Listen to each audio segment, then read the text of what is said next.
I was always bothered by Yaakov's request of Yoseph as he's about to pass away, bury me in the land of Israel. I cannot be buried in Mitzrayim.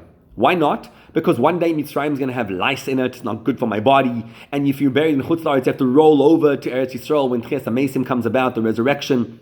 He says, it's not good for me. And I don't understand. So what if it's not good for you? Is it good for the Jews?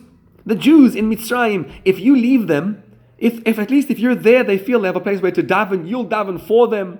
Didn't you say that it was good for Rachel to be buried on the way and not in Hebron? Why? In order that she should daven for her children. So why don't you also daven for your children? What? Is this a captain skipping ship? Why? In fact, Yaakov was giving us a message that was so powerful it would last us through an entire Golus. What Yaakov was saying is this. He says, look, Yosef, you're going to have a bit of a difficult time, right? Paro is going to say, I want him to be buried over here. The Mitzrim want him over here. You're going to have to fight for this. And you're going to say, one second, why does Yaakov want to be buried in Eretz Yisrael?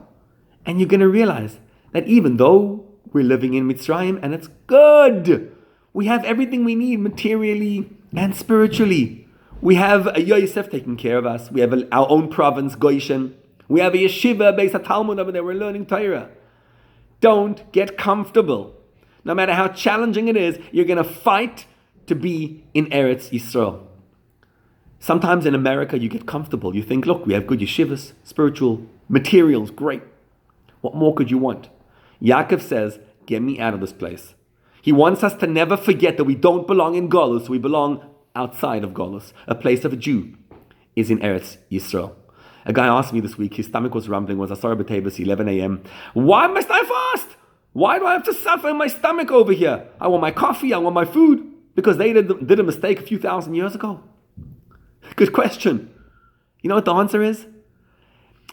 Someone who can fast today, thousands of years after the fact, that means he doesn't accept that he's in Golus.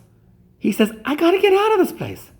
If you don't accept your limitations, you can rise above them. A Jew does not belong in Golus. A Jew belongs in Geula. That's Yaakov's message to us. Never forget your